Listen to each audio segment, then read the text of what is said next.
Coucou les amis, j'espère que vous allez bien. Je vous retrouve aujourd'hui pour une petite vidéo update lecture. Je vais vous parler de Arcos Valis, le tome 2 des Légendes perdues d'Egan de Sébastien Moulin, et je vais vous parler de Souvenirs introuvables, le tome 1 de Laura Willem.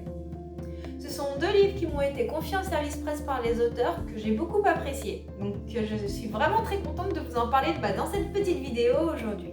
Arcos Valis de Sébastien Moulin, c'est une saga fantasy. Je vous avais présenté le premier tome dans une précédente vidéo, mais je pourrais vous remettre le lien à la fin de cette vidéo. Donc le premier tome, il nous parle de la Légion 7. C'est un petit peu la mise en place de l'univers avec le royaume d'Egan et ses fondations, les différents peuples qui le composent et la présence d'une menace, enfin un soupçon de menace, on n'est pas sûr que c'en soit vraiment une, et la Légion 7 qui va aller vérifier la véracité de ses propos pour savoir quelles sont les mesures à mettre en place.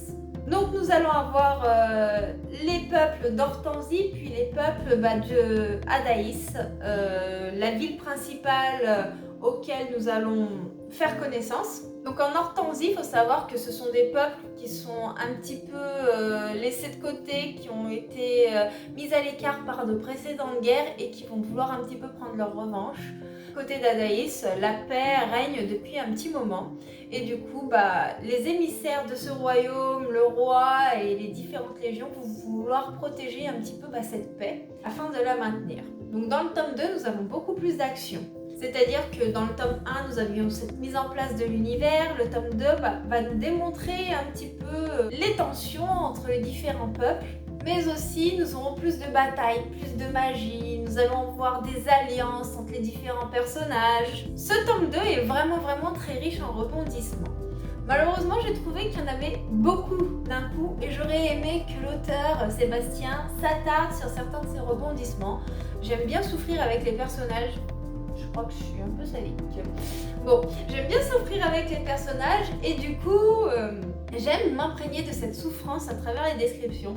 Donc si j'aime que l'histoire soit rapide et que le rythme soit assez rapide justement pour pas que l'on s'ennuie, j'aime aussi que par moments, le rythme ralentisse pour m'imprégner un petit peu au niveau émotionnel.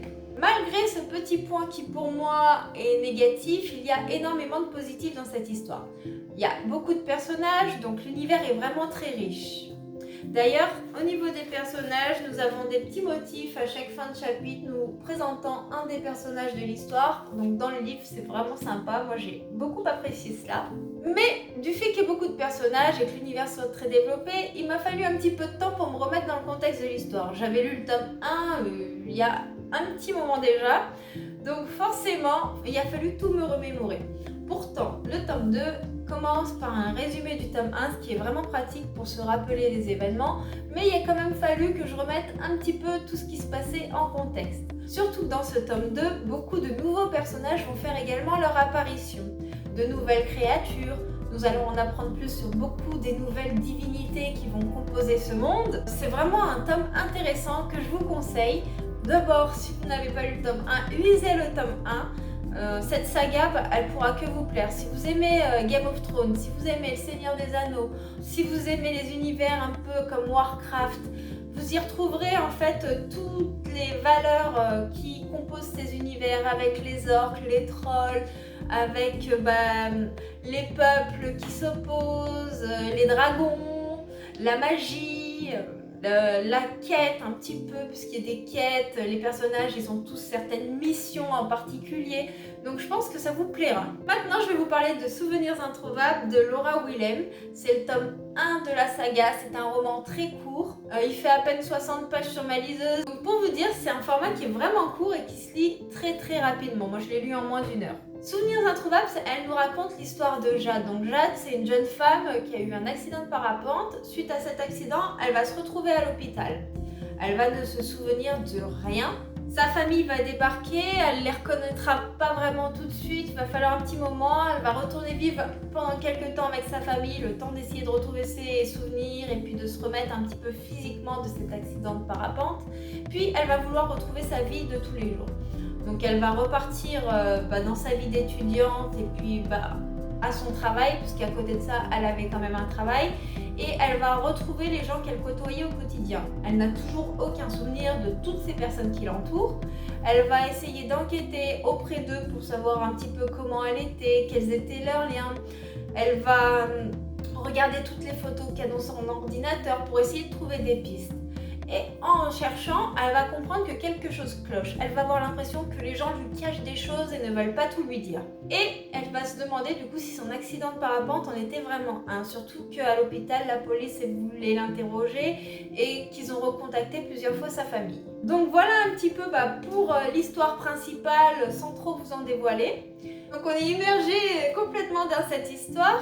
À travers la confusion de Jade, nous avons une narration interne qui fait qu'on ressent tout de suite la confusion et l'incompréhension que Jade a face aux événements présents, que ce soit à son réveil ou dans sa vie de tous les jours.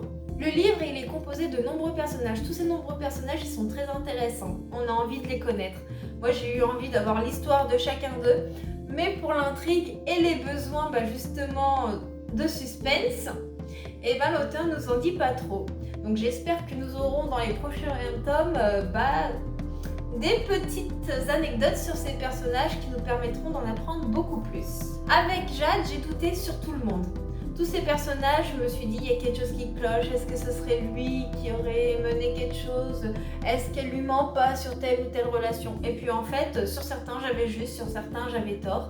Puisque, comme je vous ai dit, l'intrigue est menée de façon à ce qu'on doute de tout. Comme le roman est court, le rythme de l'histoire est assez rapide. J'ai l'habitude de lire des romans assez gros, généralement ils font entre 300 et 800 pages pour la majorité. Donc c'est vrai que j'ai l'habitude que les descriptions s'attardent, qu'il y a un petit peu de temps et de latence entre les rebondissements. Là, tout s'enchaîne. Forcément, en 60 pages, il n'y a pas le choix. Donc au début, ça m'a un petit peu dérangée, puis après, je me suis laissée aller dans le récit, puisque la plume de Laura, elle est vraiment fluide et se lit très facilement. D'ailleurs, j'ai apprécié, c'est que Laura Wilhelm, elle a pensé aux personnes qui n'ont pas forcément le temps de lire dans la semaine en écrivant ce livre. Et en 1 heure, on trouve toujours un petit moment pour se caler dans la semaine et apprécier sa lecture. Donc si vous aimez les intrigues, si vous aimez le drame, le suspense, ce roman, il est vraiment pour vous. Surtout qu'il y a quand même une petite romance aussi pour les adeptes de romance, donc ça s'adapte vraiment à tous les styles littéraires. Voilà un petit peu pour cette présentation de livre. J'espère que ça vous aura plu. Si c'est le cas, n'hésitez pas à vous abonner à ma chaîne pour ne pas louper les nouvelles parutions vidéo, mes nouvelles présentations, les extraits lecture et tout ce qui s'ensuit. Moi, je vous fais de gros bisous et puis je vous dis à bientôt.